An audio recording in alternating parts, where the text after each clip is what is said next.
Good morning, Giants. Welcome to Wake Up with Giants TV. Have you ever wondered how to take back the power from depression, anxiety, and trauma? Well, we have a good show for you.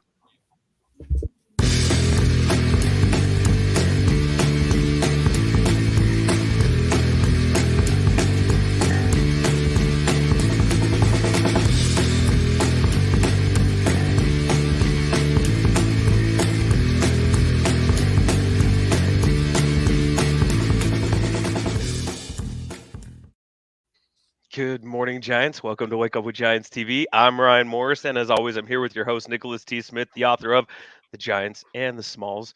Man, we got a killer show today, but before we get there, let's cruise.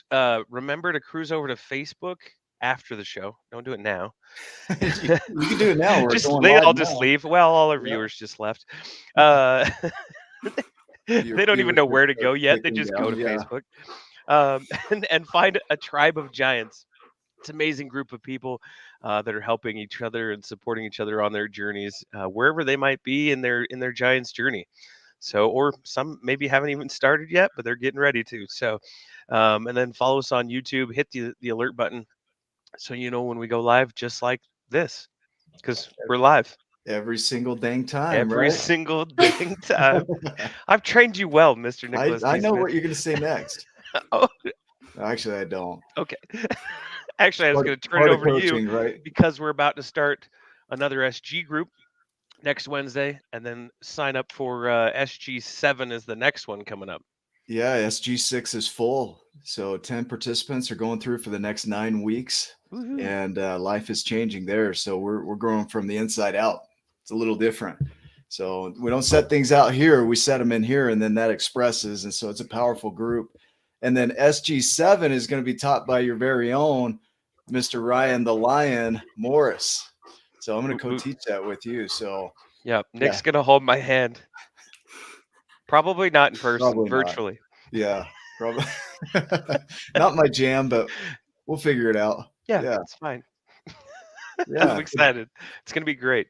it will be great. Yeah, I'm not nervous at all.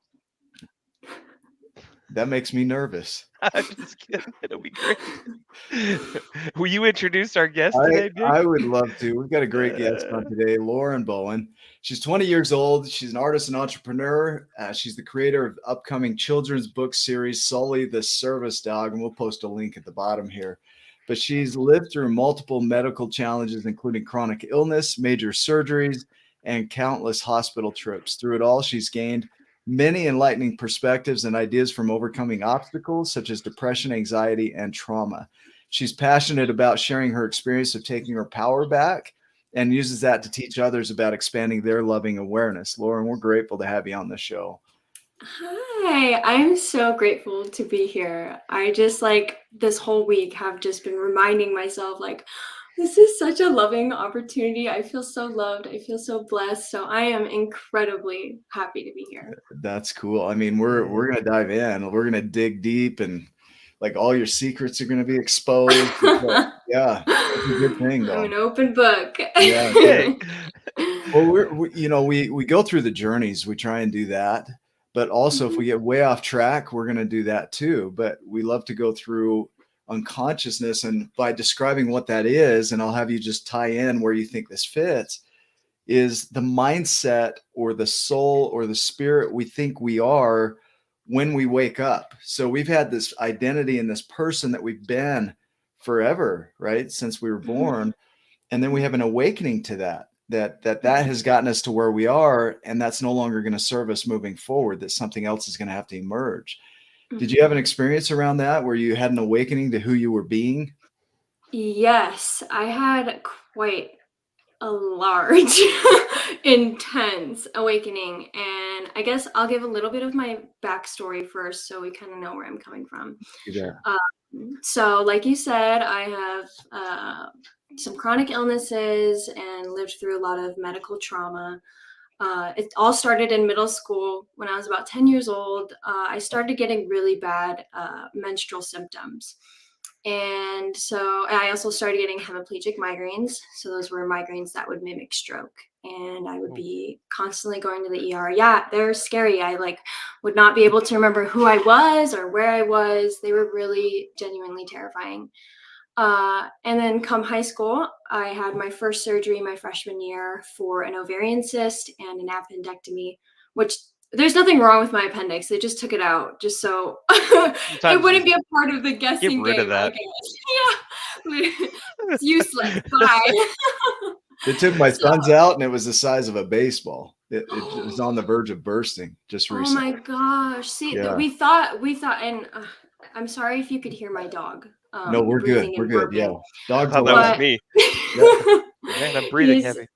130-pound Bernese It's Mountain Ryan. Dog, so little bit of weird ASMR for you. Yeah. But anyway, so yeah, I had my first major surgery, and that started the journey of trying to figure out what was wrong with my reproductive organs. Come sophomore year, I had new symptoms, and it was like I was fighting a whole different battle. It was intense nausea. I was dry heaving, throwing up every single day out of nowhere, just so sick. Insane tachycardia. I was passing out all the time. I had to quit lacrosse. And I could not find a doctor who knew what was wrong with me or would believe in what I thought was wrong. So I always thought I had what was called endometriosis. It's a women's disease. It attacks the reproductive organs, and it grows kind of like a cancer. You go in and you remove it, and it can grow back. So and there's no cure necessarily yet. So I always thought I had that. I had several misdiagnoses. I saw several doctors who didn't think I had it. I assumed I had what was called POTS, causing my nausea and tachycardia, which is the malfunctioning of your autonomic system. So it affects your heart rate, your blood pressure, your digestive system. So that's why I was like, it was actually my mom who found about this POTS. And at the time, it didn't have a lot of research, and it was really hard to find a doctor to believe that that was what was going on. So I went a very long time without proper treatment. It got so bad my junior year that I had the nausea. I couldn't get it under wraps, and I had become extremely malnourished. I had failed to thrive, and I was sent away from my family to a hospital in Wickenburg, an eating disorder facility, because that's what I got labeled with. And I had multiple feeding tubes. I was gone and out of contact with the world for about 3 months during my school year. It was insane. It was absolutely insane. But it was a huge blessing in disguise. I was told that if I waited like 3 more weeks, I probably would have died. So it was, and I had just turned 16, my sweet 16. So so junior year, things really started falling through. And then finally, when I graduated high school, I found a doctor who wanted to give me a shot. She believed I did have that endometriosis, and she was willing to cut me open to find out. I had my first surgery. They found endo. I got diagnosed, and I finally had an answer. I was like, yay! Yeah. Wow. All the while I was trying to go back to go into college, and I had to stop college after my first year because we found out that I had what was called May-Thurner syndrome. And so during that first endo surgery, when we found the endo, we found varicose veins in my pelvis, like a huge web of gross, nasty veins in my pelvis. And that was caused from the May-Thurners. Sorry, so much medical jargon. No, whatever. Yeah, but it's an extensive surgery. But It's all right. I watch Grey's Anatomy. It's fine. I love Grey's Anatomy. So I had my I I'm basically a medical expert. So. Yeah, Nick, you can explain it to Nick. I'll need it. I'm like Tucker. What? I know big words, but I don't know that word. You guys are great. You guys are such goofballs. Yeah, they are big words. I'm trying my best to explain, but so what happened with the May-Thurners is you've got 2 iliac veins, one going down each leg. They bring deoxygenated blood back up to your heart. So my left one in my left leg was like 99.7% compressed or something ridiculous like that. So the blood was no longer moving up my iliac vein, and that's why I had that web of veins. My body created all those veins to bring it to the other iliac vein. So I had a whole bunch of blood flow issues, a ton of pain. Yeah. And so I had my first stent placed, and things started getting better a little bit. There was hope. I tried going back to school, and my POTS flared up and did the whole thing again where I lost a lot of weight from it. They say it's from the digestive system disconnecting from the brain. Yeah. And dropped a ton of weight. I had to get a feeding tube. I had to defer school again. And I was feeling really not confident in myself. I went back to school after I recovered from that, and I needed 2 more surgeries because my endo had grew back and I had 2 cysts that needed to be removed. And while she was in there, she found those varicose veins again. So my stent was failing. So it was like, oh my gosh, I was so upset. I felt so broken. I very much had a smalls mindset. Yeah. So all of these things that I just explained that I went through, you know, you might hear and be like, wow, she's been through a lot. That's really amazing. Like, she survived. I never once felt that way about myself. It was, what is wrong with me? Why can't I be like everyone else my age? Why am I spending every week in a hospital? You know, I'm not doing what I want to do. I can't even finish school. I had to quit my job.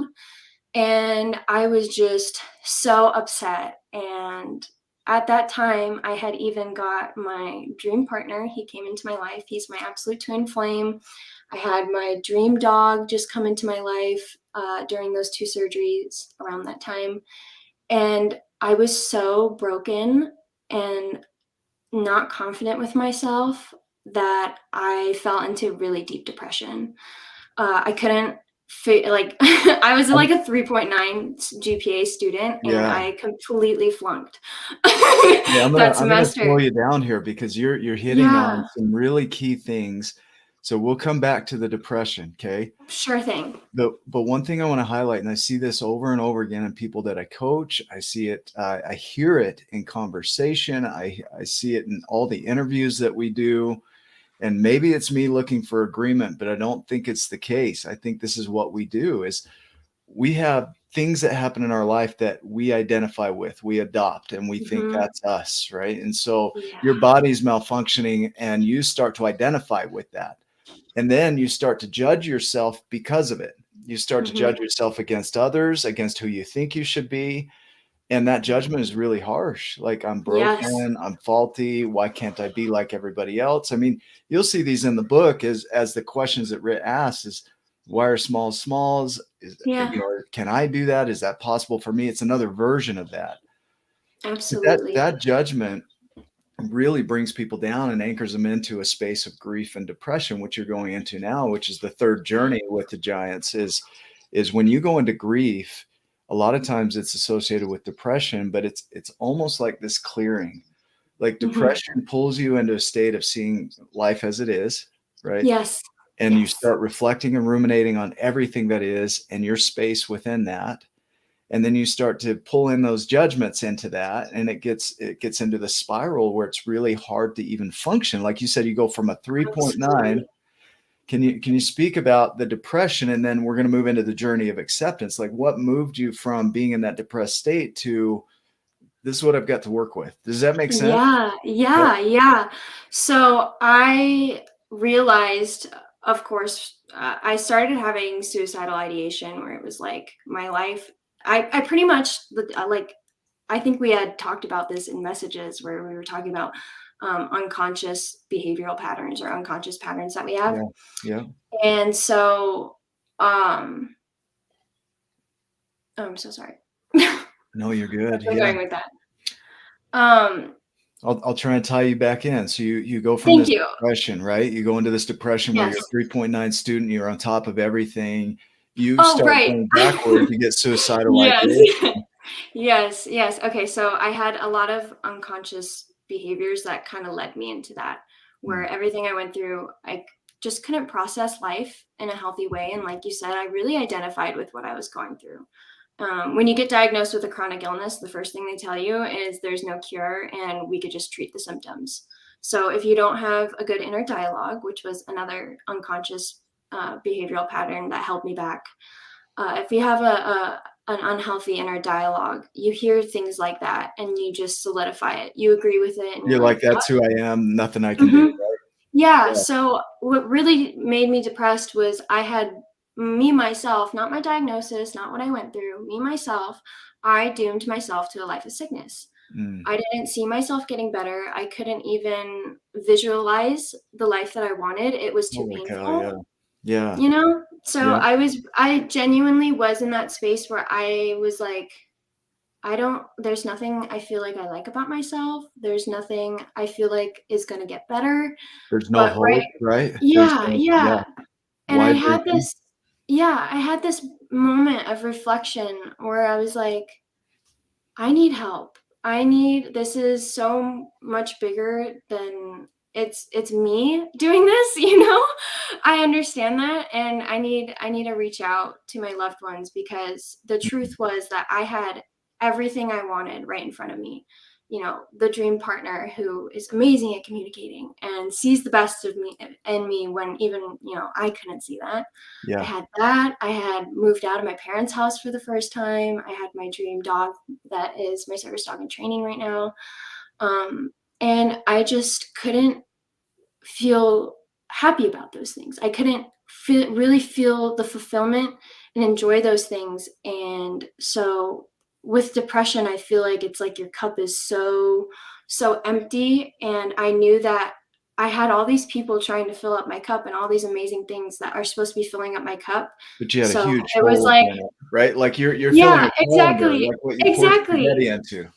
Like, it was like, not only did my cup like have like a million holes in it, but I also wasn't doing my part in filling my own cup. Yeah.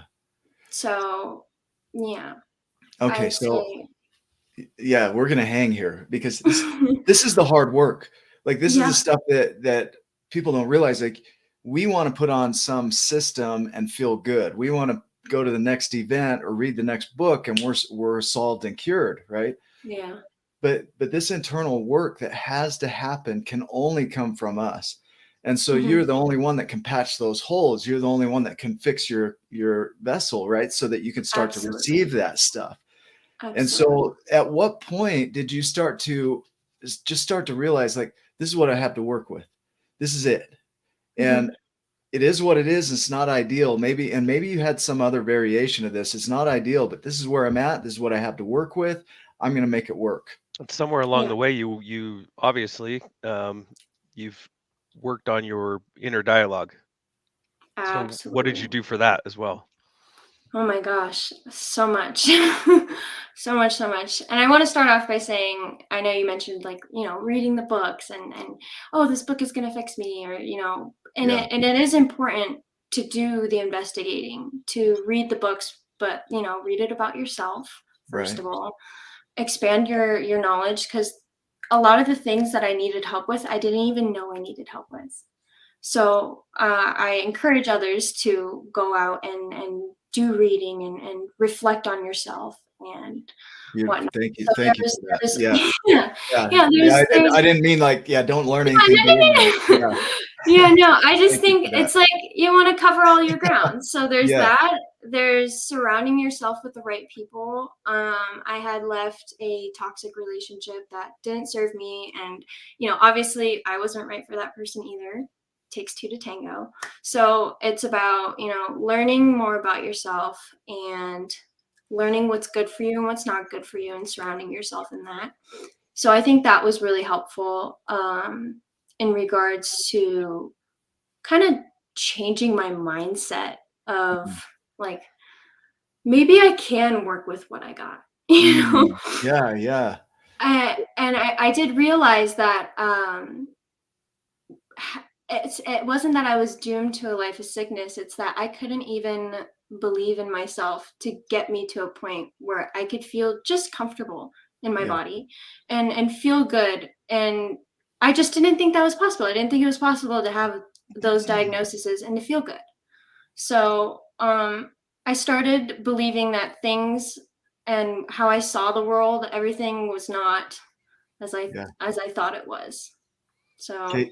a So lot of let me mindset changes for let me sure. ask you that. 'Cause mindset, I think mindset is key. And when you start to have a different mindset, you start to see the world different. But from where you were, when you would vision out, I would imagine that you had despair, that you had a loss of hope, that there was scarcity, like that you're not seeing what's available to you in the world. Somebody calls it suffering in paradise. You're suffering in paradise. Like you're sitting on the beach and you're miserable, or for somebody, it might be up in the mountains. Wherever you go that is generally beautiful, you're suffering in that. So would you have any reason to be visioning your future from that space of let's call it unusefulness or loss of power? Like when you feel powerless, would it have benefited you to vision? Or could you have even done that? Do you know what I mean? I at that moment when I was at my lowest, I literally could not even do that for myself. Yeah. And I'm Yeah. being so brutally honest. It Yeah. was so difficult. And once I started asking questions about myself to myself and answering them honestly and really learning what it meant to love myself is when like um I'm so sorry. I should mention that I do have a little bit of a fever, so I have a little bit of I call You're it good. sick brain. Yeah. I'm Good. going off on tangents. Ryan and I work together all the time. So we have sick We have brains. seriously sick brains. You guys are the best. You guys are the best. Mine's more along the lines of a dirty brain, but a little I'm sorry. sick. Can you ask me that question Yeah. one more time so I Okay, could really so make sure so I give the answer that is the most serving? yeah, the anchoring I want to make with this is that when you're in suffering, let's call it, you label it as suffering. When you're in depression, when you're in the space of despair, when you're in the space of loss of hope, to vision is going to vision things along that nature. And so like when you're being brutally honest about, I couldn't have done that. That's what I'm looking for. I'm fishing a little bit here. But also the idea that I had to start really asking the deep questions in here. And it's not like some rescuer came. You had these people in your life and you couldn't even be rescued because you couldn't even see it. You had so many holes in your way of being that whatever energy they gave was quickly discarded, right? Absolutely. So where I'm going with this is when you're in that space of despair, that your primary responsibility is not to create a better mindset of a better future. It's to get to peace with what is, to get your power back. Does that make sense? Okay, Yes, so yes, can you yes. speak to that? Yes. Okay. So I'm going to talk about what I call loving awareness. Okay. I think a lot of my loving awareness, I think, is what you need to have in those times when you feel despair. And it's really difficult because like when you're in despair, you're in a state of lack. When you're in a state of lack, you're like grasping and you're reaching and you're assuming all these horrible things that are in the same energy of that despair. So this was like genuinely one of the biggest turning points for me was learning about what I call loving awareness. And it's because I lived in the opposite, which I call the fear awareness, where it was like I was so fearful of myself and my own capabilities. So I realized, not only was I so fearful about everything that was happening to me, fearful about myself going through these things, fearful about my own capabilities, I felt really horrible that I was judging myself so hard. And that if I really felt like life was being challenging and really challenging me, why would I put myself down more while doing that? And that made me grow my understanding of what a loving awareness is. And it's a state of being that is ever expansive. You can learn to grow your loving awareness. So in those times of despair, I would not have a loving awareness in the beginning. I would be very fearful. Of course, my inner dialogue was things like, I'm going to be sick the rest of my life. I'm going to be in pain every day the rest of my life, and things like that. where if I were to step into a loving awareness, it would be progressive thoughts like, you know what, I need to be gentle with myself, and I need to figure out what the next right step is in regards to making myself feel better. I maybe not even changing the state of what's around me, like, or even changing the state of my body, you know, the pain. What mindset can I have that's progressive and leads me to take now the right actions? See, you're hitting like you're speaking my language. Like, So this is mature all, too, Nick. Like way more mature than we've ever been. well, I'm yeah, so way more impressed, mature right? than I'm I so am, impressed right? right Like, now. Oh, yeah, It's amazing. you guys like are so the cute. awareness, the loving awareness. So, you know, in the second journey, we talk about awareness, and we talk about the observer self versus the judge, and the judge is so harsh, right? And Mm-hmm. that's what I would label what you're calling a fear awareness, whereas Yes. the loving is more of the observer of, hey, this is what's going on. Be gentle. We're okay Mm-hmm. here. This, you're a human. You know, there's this space of we've got room for this, Yes. right? Yeah. And that helps you move into a space of acceptance. And people hear acceptance and they think that, you know, in the journey of acceptance, they think, well, I just have to love what is. No, you don't. Mhm. You don't. Like, it just simply is a recognition is, this is what I'm working with. This is my life right Mhm. now. Now, what I love about you is you didn't try to like change that to, I need to change my environment so I can change me. Maybe there's a portion of that in there, but you went Mhm. internal. You started going in here as, okay, really talking to yourself gently, right? Yeah. Yeah. And then coming from that, I think it's Rich Litvin, Daniel Alexa, they say goals are where you're coming from, not where you're going, right? Mhm. Vision is where you're coming from, not where you're going. An architect, Right. I always say, is an architect is somebody that designs it on paper before they ever set a stone, you know, and so it comes from the paper, and that's us. So you went internal. So Mhm. I'll quit rambling here and let you go, but what came next for you? So when you got in that space of loving awareness, like what started to happen? Oh my gosh. So I also came up with this two-step I guess pathway to follow to make heart-centered decisions to keep you in the loving awareness. So when I would have, you know, a thought pop in my head, or I was going to make a decision to try to help myself feel the best I could in that moment, I would ask myself two questions. And the first one is, does this serve me? So if it was a Mm, thought, it would be like, does this thought serve me? And then you follow that up with the second question, and does that respect me? And you I could like say that. like yes to the first one and no to the second one. Yeah. So I started making more heart-centered decisions.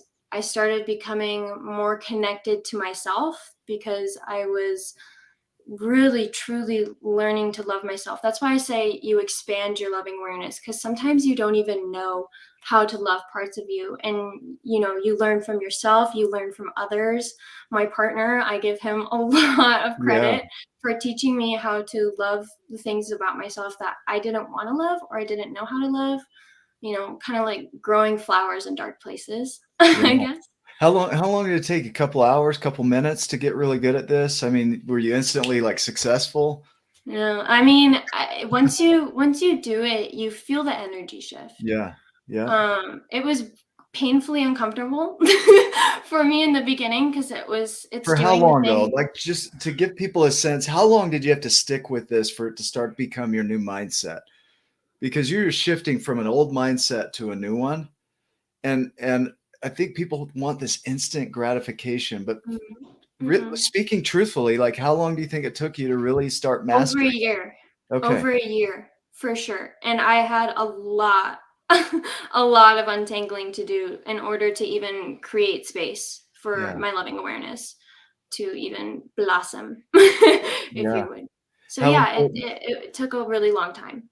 and just sticking with it, whether you felt with like it or not. Mhm. Can you talk about discipline and grit and Yeah, yeah. that commitment? Yeah. There were times where, you know, learning to love parts that you don't love about yourself, and, you know, that brutal hard work that Yeah. is like, it feels like you're stripped naked and hung to dry in front of everybody. Yeah. Yeah. I've been um, there a couple times. those are the times, That could be you know, brutal unless you're into Yeah. that. yeah, yeah, Yeah. that's Unless you're, that's that's That's the commitment this takes, because you'll be It does. surprised. You'd be Yeah. surprised because you think, oh, loving awareness, how loving, how sweet, you know, Yeah. but it's not like that all the time in the beginning. And so it's just committing to yourself that I just want to be me. And I realize that I'm doing 1,000,001 things that are not truly me. Yeah. And I don't just want to like be myself every day. I want to create myself every day. So, yeah. Yeah. We're going to tie it in. Ryan, did you have a quick thought there on No, that? I just was No? like, yeah. Yeah. Yeah. Yeah. Yeah. Well, so like I see a pattern, and that's what I look for, is a pattern. And I try and open up too to new ways of seeing that pattern, because we've learned from guests on this show some things that blew our minds. You know, grief as part of the journeys is there is a space of grief. We're not going to talk about it because we hit on it. But when you move into that space of acceptance and loving awareness, and you start to be okay with not being okay, and you start to move into that world of, this is what I've got to work with. This is what I was handed. Okay. Mhm. This is what I developed over time. But now that I'm aware of it, it's no longer useful. It no longer serves me. It no longer respects me. Mhm. So to create it differently, there's a level of empowerment that comes from grit and discipline and commitment. And Mhm. the challenge here is there's a paradox, because you want to be empowered when you vision your future, because when you're in power, then you can see a vision. Then you can also see Right. yourself reaching that vision. Then you also see the abundance of the world that you can draw from to create whatever Mhm. you're creating.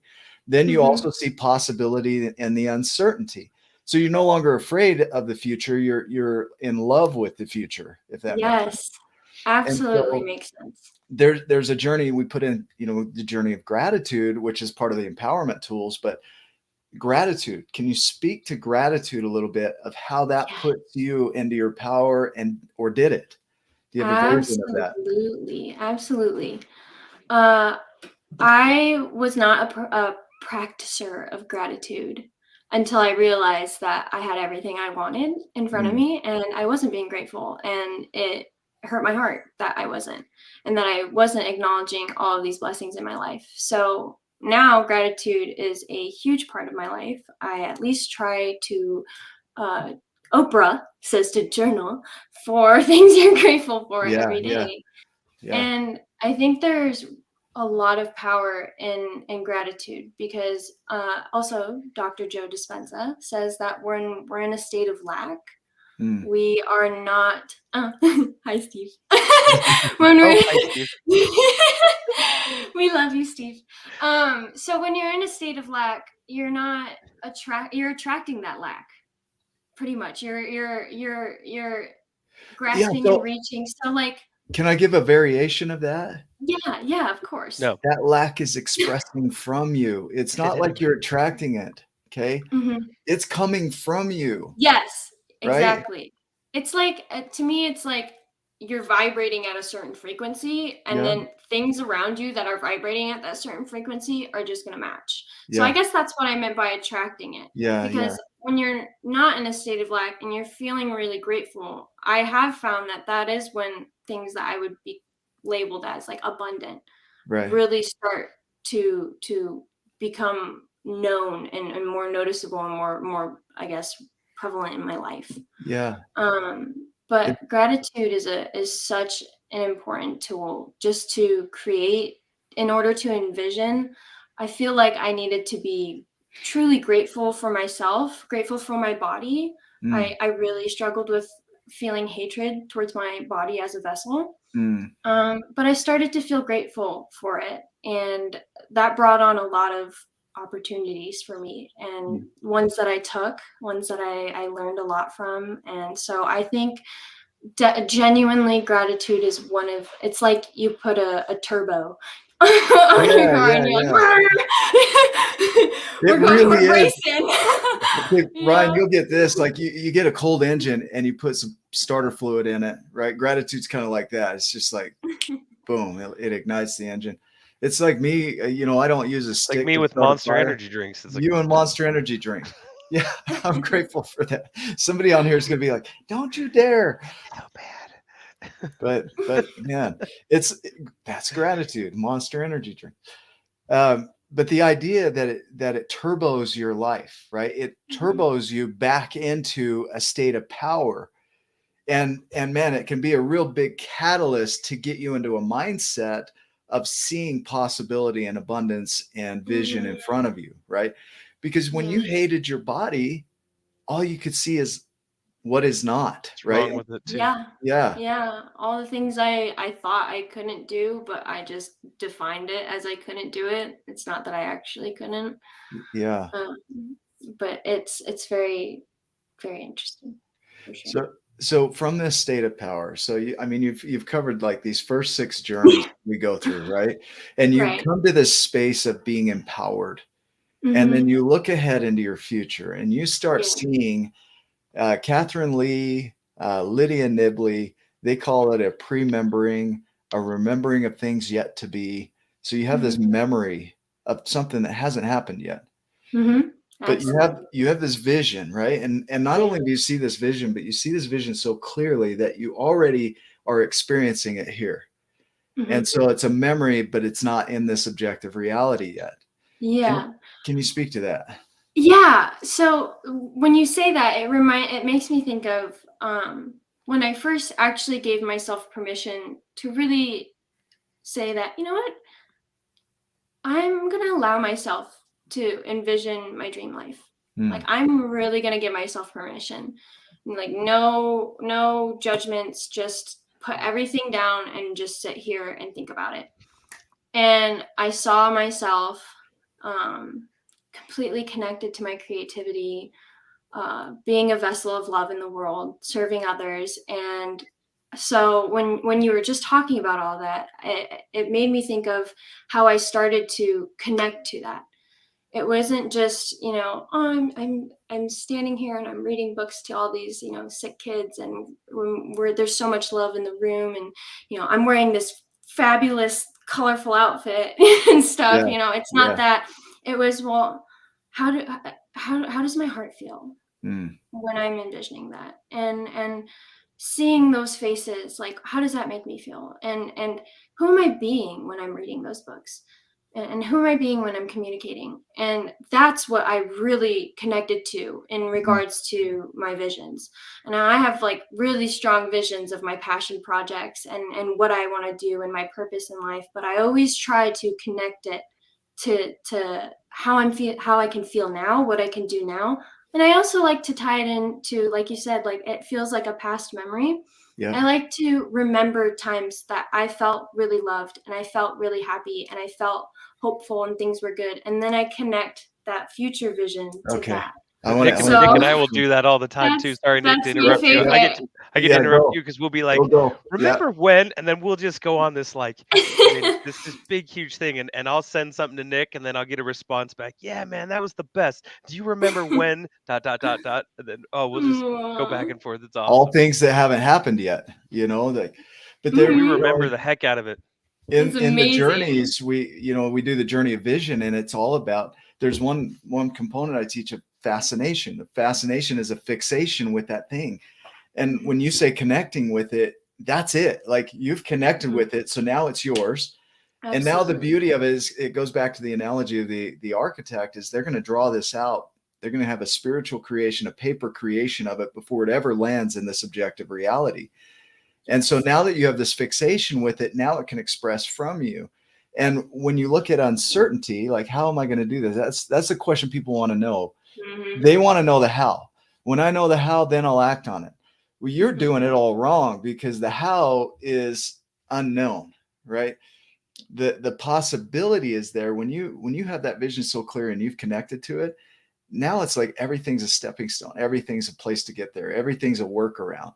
And when you're remembering, you're getting that feeling, which is like Neville Goddard says, that is the secret.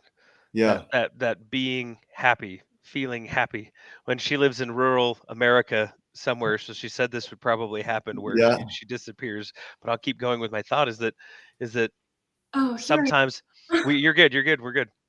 But like when we would do the school visits, and we would go down and we would sit in front of this classroom and ask them if they were giants. And a couple of them would raise their hand. And by the end, we would teach them about being giant. Yeah. and all of them would raise their hand, and we could see Aw. like the glow and the energy and the excitement come back into their eyes. And I swear I never wanted to leave kindergarten through 5th grade ever again. Like that was my jam. And that feeling comes back even right now, seeing the change in their lives. And that's the Mhm. place where I go from, is like Yeah, that right there. That's why I do what yeah, I do. And then I'm being that person that can go and impact more people's lives and continue absolutely. feeling that. It's such a beautiful feeling just to and that's one of the things that I really had to connect to, because I was like, well, what the heck is my purpose? Like, genuinely, what is my purpose? Like, I'm a human living on this rock, like floating through space. Like, what is my purpose here? And it was to experience life with love and to love as many people as I can.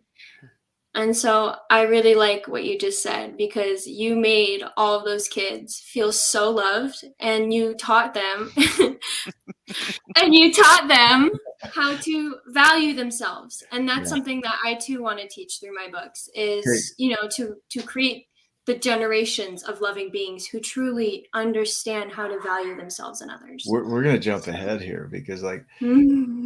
the beauty of all these journeys, they intertwine. And so when you get into the legacy journey, I have a lady coming through my group. I hope this is okay to share. So Yeah. if not, she'll let me know, right? Mhm. But I won't Right. give names or anything.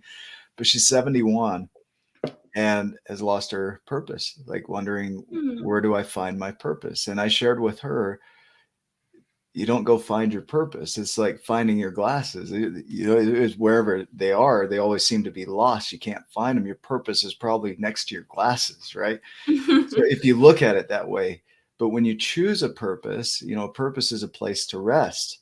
So if you look at a vision as a place to rest, like I won't rest until I get that in my reality. I will not rest until then. That Yeah. is a purpose. And you might have thousands of those in your life, Mhm. and they're all created and chosen. And Mhm. so we've been taught growing up that you find your purpose, and maybe you have one if you're lucky, right?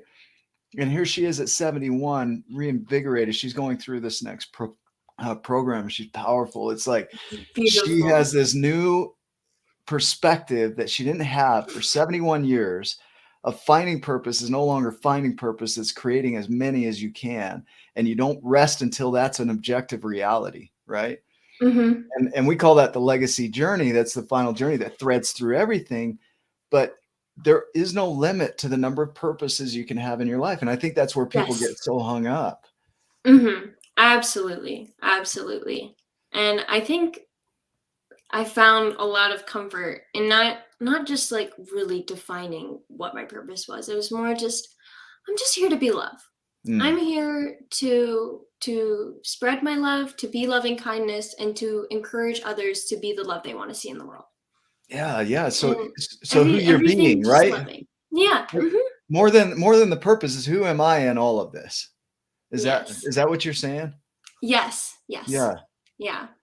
It's, beautiful. I guess, purposeful creation. How about Yeah, that? How about that's what we call it? yeah, I like it. So I'm going to play with a few words, and we'll go down this path if you want. Sure thing. The idea of vision. So You you don't have have your much of a vision. choice, really. Yeah, Here we I go. know. I'm Here pull we you into go. this. Okay, here we go. All right. Thank you. Logging off Yeah. now. All right. So whether you want to or not, here we go. All right, let's So do you have this. your vision. I'm just going to try and paint this as much as I can. So you have your vision, and that becomes your a purpose. Okay. I won't rest until that's realized. And then your intention is the thought that I have a desire to stretch toward that. So intention is to stretch toward. Attention is what you give to that intention. So they both come from the Latin tend, which is to stretch, like tendon, intendere. And so attention is what you give to that, the energy you give to that creation for it to become realized. And then tending, the idea of taking care of it, nurturing it until it is what you have in mind. You watch it until it obeys, kind of a thing, Right. is also a component of that. And it all comes from who you're being right now. So this person that you're being, like you say, love, holds this vision, this intention, this purpose, this attention, and this Absolutely. commitment to that creation. the integrity would simply be the difference between who this person is being and what they say and what shows up in the world, right? Yes. And so as you hear that as kind of a pathway, and that's quite a bit to squeeze in here, what comes to mind for you? What do you see within that from what you've been creating or from your perspective? Let's see. Is that too much to? I'm gonna mull it over in my brain. Okay. It's not too much. I just want to make sure that I'm And I'm going to understanding watch you it mull and it giving the over right. in your Yeah. brain. We should have we should have Jeopardy music going, like. Yeah, we I love should. it. We actually genuinely should. Sometimes people, you just need to take a break to think. Yeah. And just spit things out right away. I'll stop. I'm gonna pause. I'm going to go take a Okay, break. Let's see.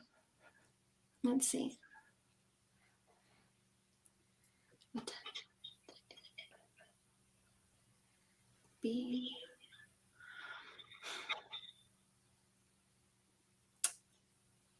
So the first thing that comes to my head, and correct me if this is like I'm totally not relating this right. I'm not looking for the right answer, but I'd love to hear your perception. You know what I mean? But this is what I first started thinking about when you said that. And it's actually a story from the Tao, and it talks about this pang bird. And it's this giant bird, and he makes this huge trip really high up in the sky. It's kind of a hard trip.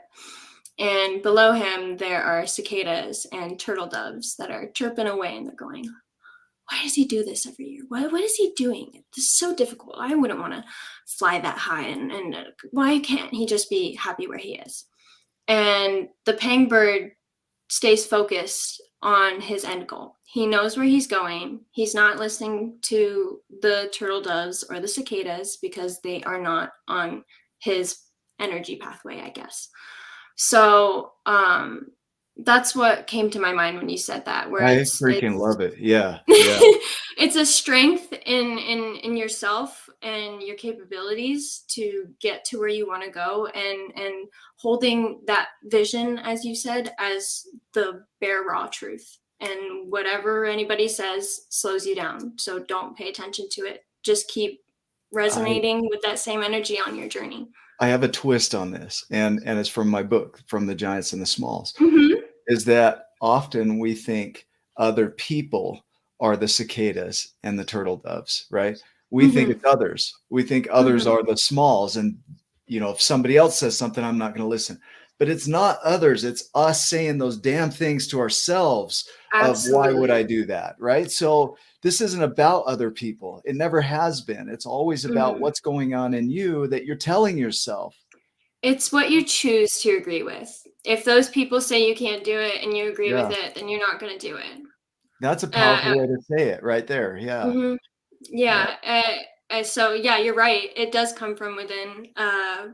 People can say as much as they want, and the only time that it can hurt you, that it can do damage, is if you accept it as the truth and you adopt it. And I had a horrible habit of that. So okay. So, yeah. And along, I'm Ryan, and I had a horrible habit of that as well. I'm Lauren, and I've done that Anonymous. For 2 decades.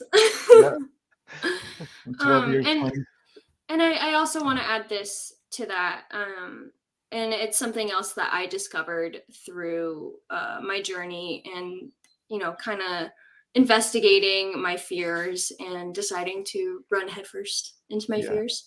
And I call it pilot's trust. So the quick backstory on that is I was afraid of flying my entire life.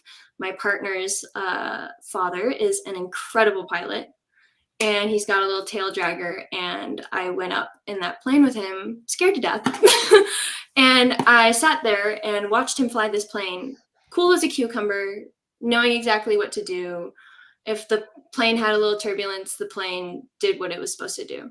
And it was literally like insanely life-shaking to me that I was afraid of something that I made up in my head, pretty much. And so I created this concept of pilot's trust.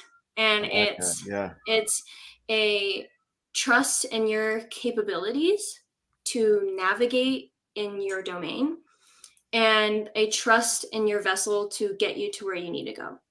Amazing. that's a trust in yourself. So Yeah. that, I think that also kind of relates to what you were saying. Well, okay. You're just like opening doors here. Like, yeah. Yeah. That's a powerful metaphor right there, because our Mhm. bodies are designed for this. Even your Mhm. body, when it was malfunctioning, was still functioning at a high level. Like there's a story of a girl who was having seizures at 3 years old. Her right brain was consuming itself, and they Mhm. couldn't figure it out. Similar to your story, they ended up Mhm. going to Johns Hopkins, where they discovered that was happening. They had to remove half of her brain. Well, the Yeah. left side of her brain took over all the functions of the right. She went to Wow. college, graduated with a degree. She's been married, no more seizures. Like we limit ourselves by our thinking, not by our bodies. Our vessel, like you say, is designed for this. Yes.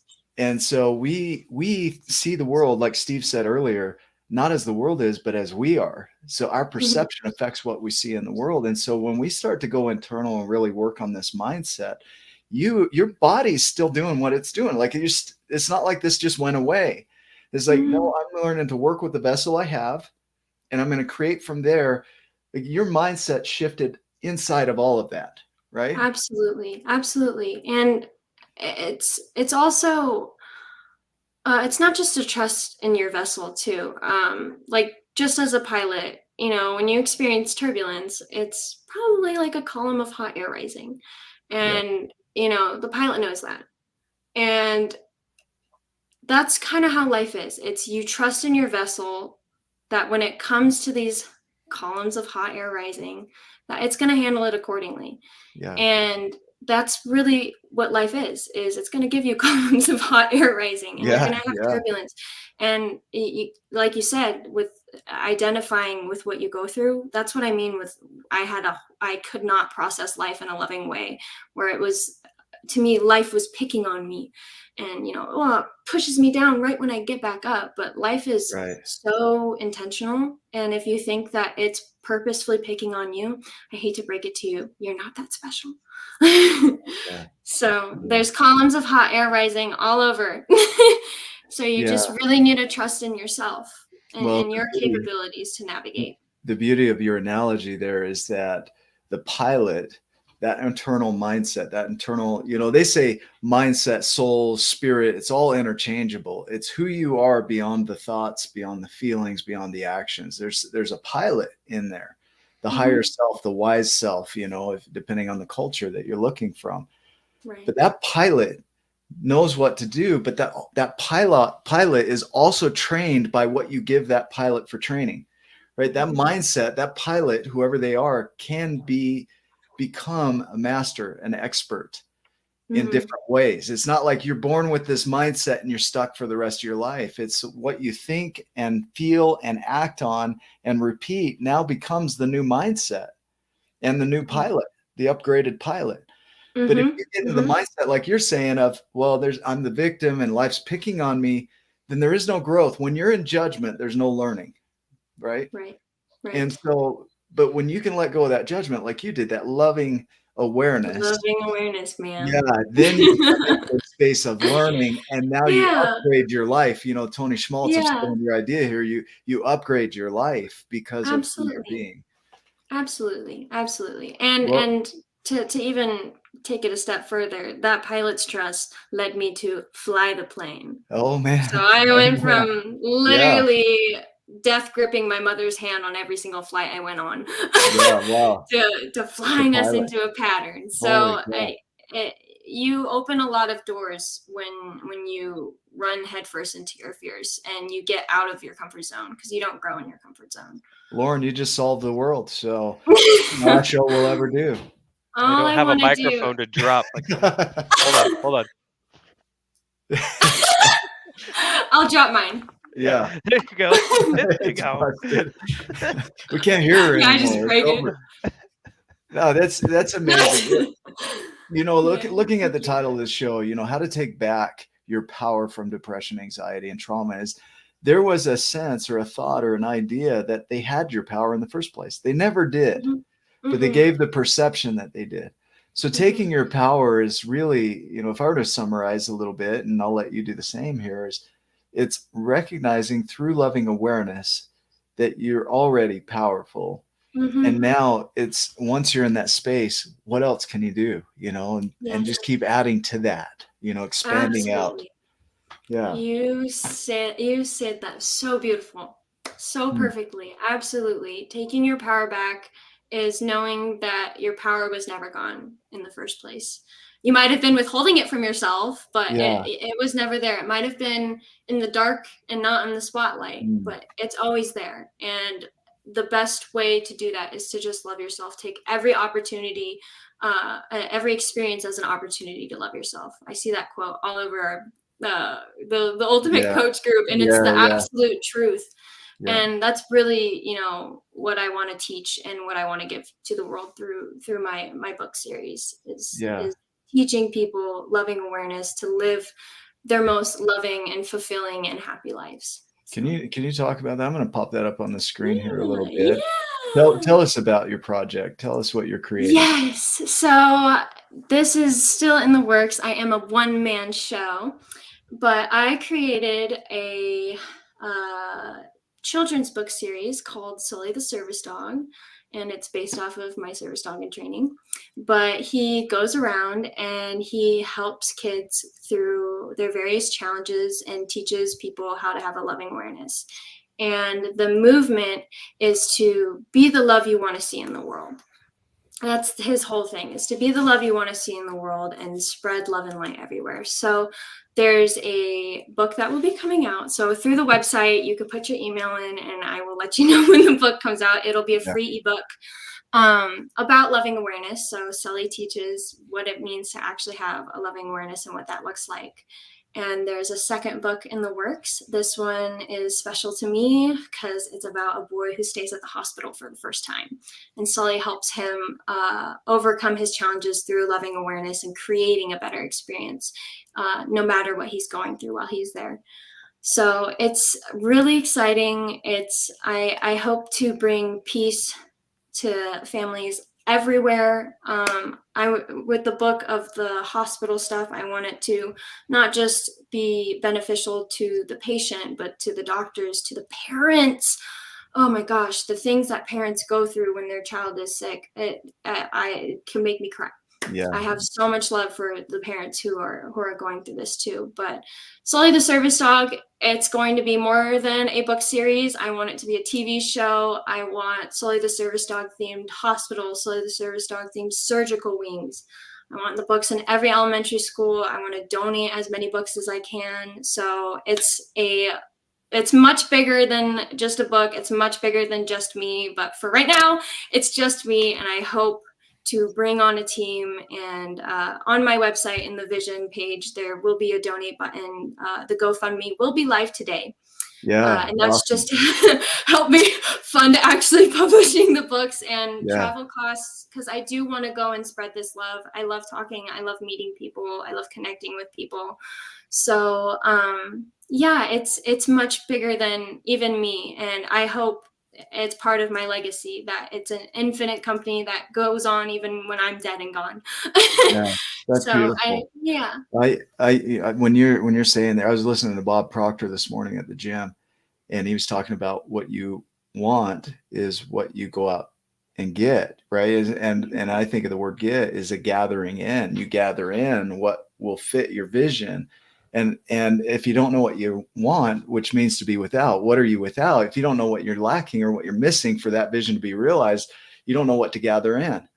And so with the clarity of your vision, like that'll help people to know what they can help you gather, right? It's like, yes, and fulfill that. Does that make sense? absolutely. Yeah. And that's why I created the vision page on the website, was because I don't want to gatekeep any of this. It's so much bigger than me. If you see this and you identify with this and you want this to be a thing in the world, like, amazing, please support it.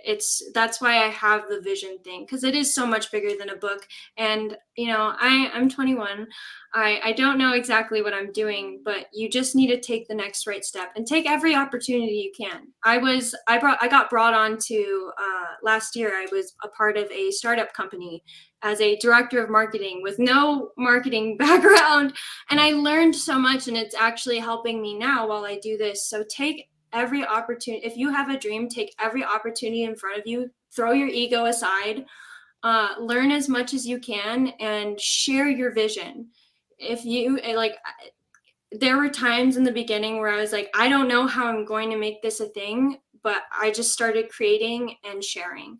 And so I encourage others, while you're taking your power back, not just to love yourself through it, but nurture your dreams too, and don't get caught up in what you think you don't know or what you think you know. Just take the next right step, ask for help, ask questions, and don't stop chasing. Yeah, beautiful. Don't stop. Beautiful. Ryan, do you have some additional thoughts here? I wish at 21 I was even eighth of the I don't know, the maturity level that you are, and you know, the in such a short period of life you've been through so many grown-up experiences, things that a lot of people haven't even experienced, and hopefully some of them won't, because that's some pretty intense stuff. But through all of those things, through the fear, through the hard, through the difficult, is where you find the growth in anything.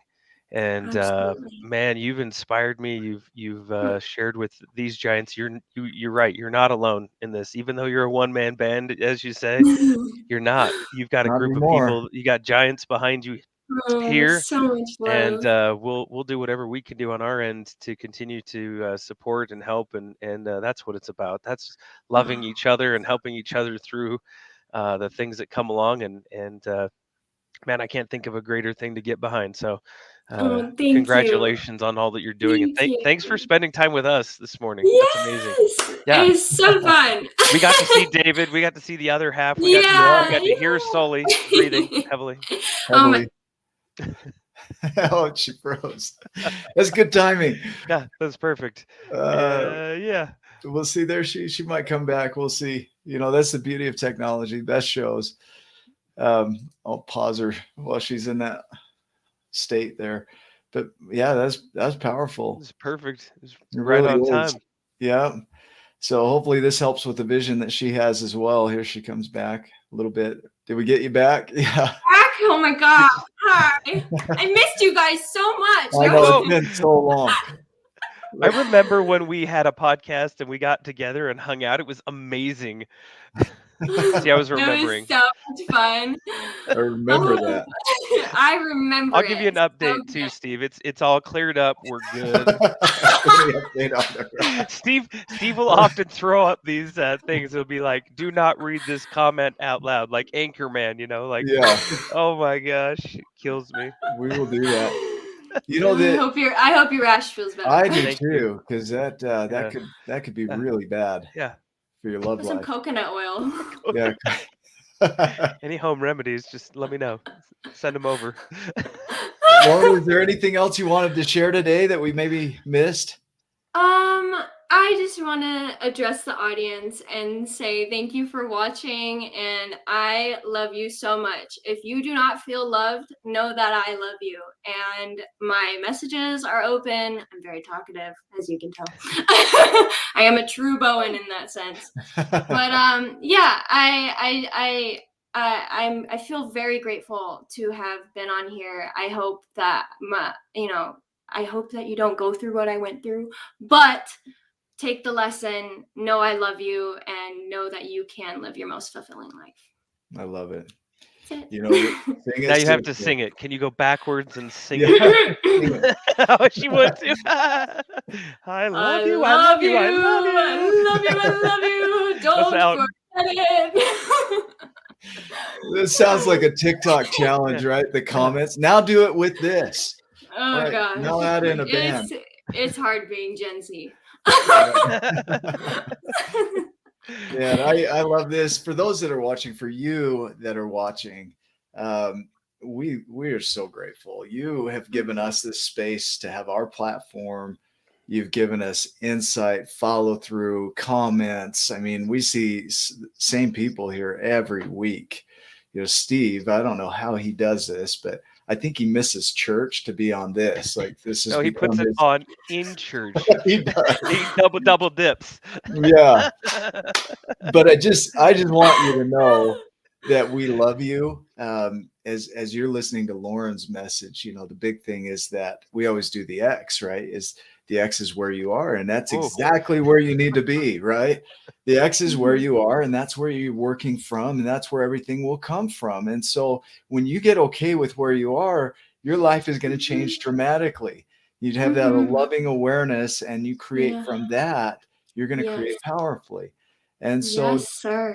don't deny or resist what is. Allow it, Mhm. accept it, love it, and then from there create everything you've imagined in your life, because that's where it's going to come from. And so, Amen. amen. Amen. We love you. We're grateful for you. Lauren, thank you for being on, Ryan. I love you always, man. And for those that are watching, make it a giant day. And we will see you in the next video. Love you too. Bye. Peace out. Love you too.